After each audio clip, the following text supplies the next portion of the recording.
Today we're going to talk about Glock.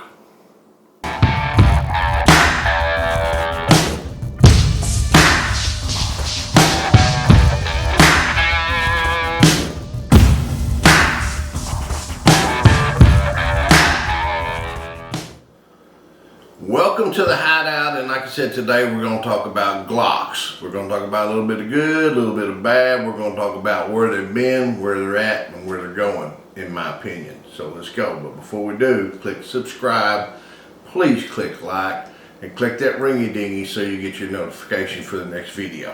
Alright, we're going to kind of roll backwards about not Glock in particular, but polymer pistols. 1970, H&K come out with the Volks pistol, the People's pistol, polymer pistol. And this didn't really go over well. It worked fine, but it wasn't picked up by anyone of any substantial status to make it known. Just one or two little countries, and so we called it a failure. 1974, we come out with the Bic Razor. Right, next big polymer item, Bic Razor. Not until 1982 does Glock come on board. So let's stop right here and talk about Glock just a minute. Gaston Glock, he lived over in Austria. He tried several other businesses. He really wasn't successful at it. More or less, he hauled, so some hit, some misses. But the Austrian army wanted a pistol, so he submits his polymer pistol. A lot of people call them plastic pistols. I call them plastic pistols. Truth be known, they are plastic.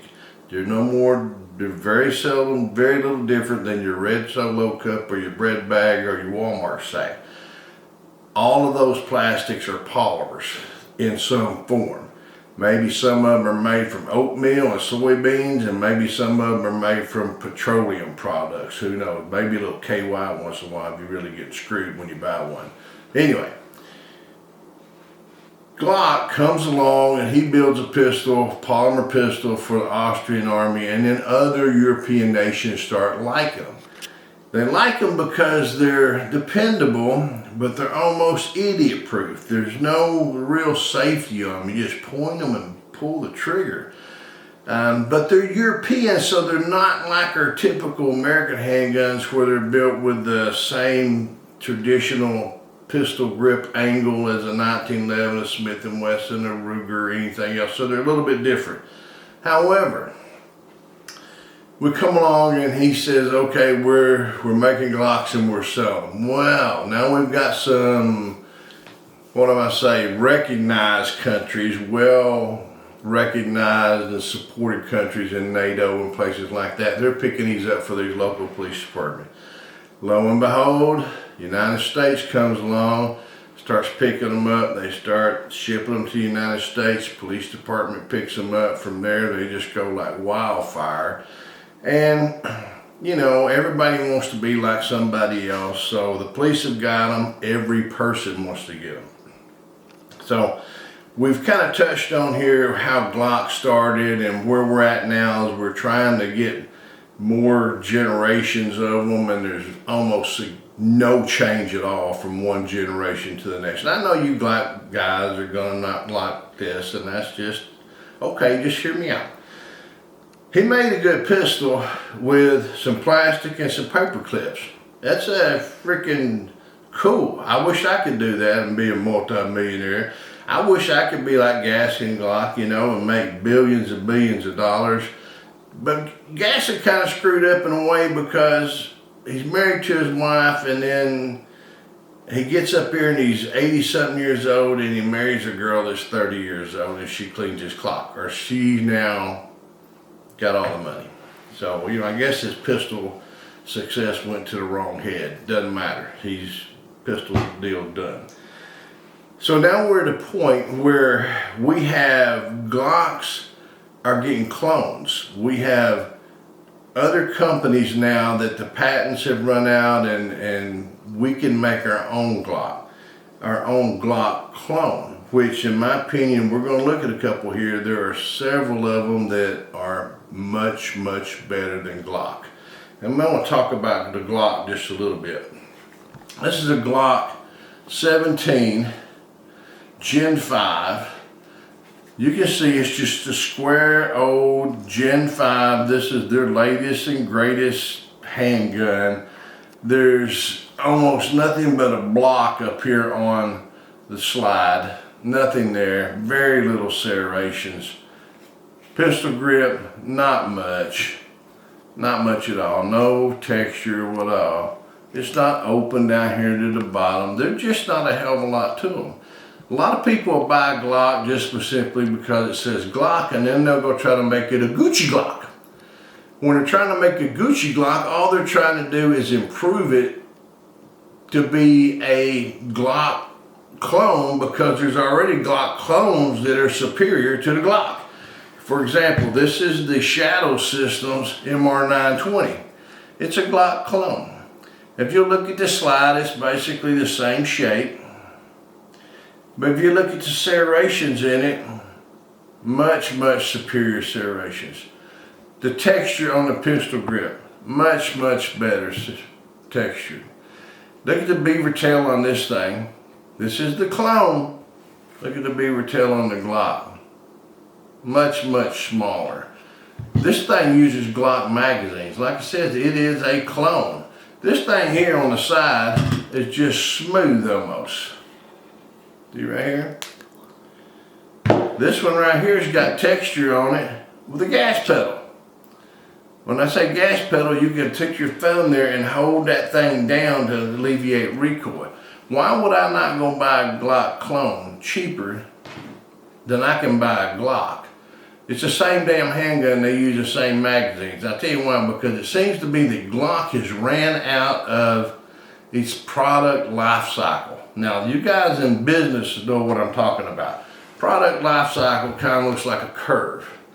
We start out slow, it picks up, we're getting sales, more and more sales, and then we start to peak and we start to go down and we're losing sales. I believe that's where Glock's headed, because I can buy a superior handgun for the price of this thing.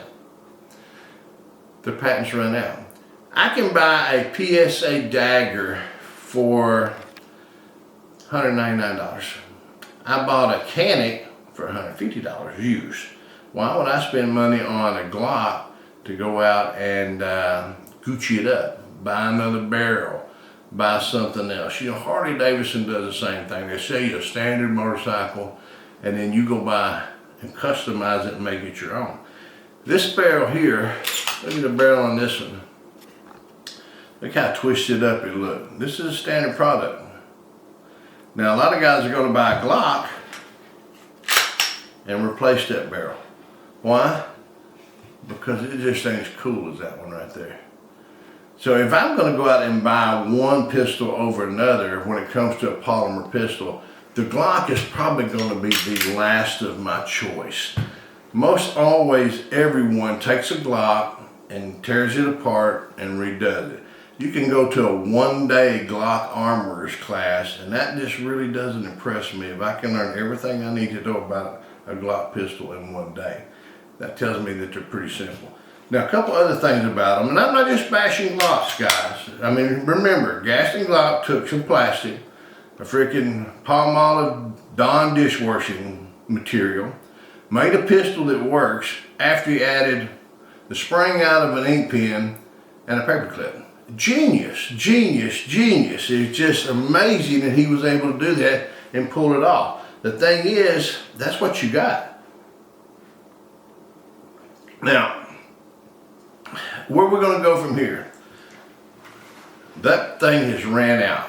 I can go buy a polymer 80, build it myself, and have a polymer pistol. So polymer pistols, the day of the Glock I see is probably declining, because they just don't make any freaking changes. You know, this is a Gen 5. It looks just damn like a Gen 1. There's nothing there, maybe a spring. So we change a spring, a single spring, and we get a new generation of pistols, and we have to have one. Think about it this way, guys. You guys that are older know, when you were younger, you wanted to buy a Colt, but you couldn't afford one, so you bought a Taurus. Today I want to buy, I don't know, you want to buy a Sig, but you can't afford one, so you buy a Glock. It's the same principle. You want to go out and buy a Aston Martin, but you can't afford one, so you buy a Chevette. It all comes down to the price and what you're willing to pay, and I recognize that. These are inexpensive, and you know, that's just what it is. Am I bashing Glock? No, I don't like them. I don't spend my money on them. I won't spend my money on them. But if I'm going to buy a polymer pistol, I will buy something that may be a Glock clone because I can use a Glock magazine. That's pretty much it. You know, most people, the first thing that happens is they take a Glock and the damn sights, they replace them or they fall off. So why are we still buying Glocks? I don't think we're buying as many, but I don't know that. You know, you can't quote me on that. I do know, I read some material that one thing that we're not hearing is we're hearing about the assault rifles and the mass shootings and all this, and they're talking about the ARs and AKs. But what they're not mentioning is almost every one of those is a Glock. Why? I can tell you why. We're also talking, I'm going to throw out just a little bit about gun buyback. You know, the Nazis started gun buybacks back in the 30s, and then they continued on to where you couldn't get a gun. So I'm going to do a gun buyback in my local city. I'm going to get, most of them are Glocks. I'm going to get a Glock. The police department's going to pay you $50 for it. They're going to take that $50 and they're going to go downtown, they're going to buy some drugs. When they run out of drugs, they're going to steal a Glock, and then they're going to take it to the buyback and get another $50. They're going to buy more drugs, and then they're going to steal another Glock, and they're going to do the same thing. Why? Because Glocks are so common. Why are Glocks so common and why what they are today? I'll tell you real simple why Glocks are so common and why there's so many of them sold and why everybody loves them so much. Bottom line, they are cheap. That's it. They are a well-marketed, well-advertised, well-liked high point. That's all they are. They're nothing more than plastic and springs. If you really want a handgun, don't buy a Glock and spend a fortune Gucciing it up. Save your money and buy a real handgun. I'm not saying that Glocks are not for everyone. I think a Glock makes a fine hand truck gun.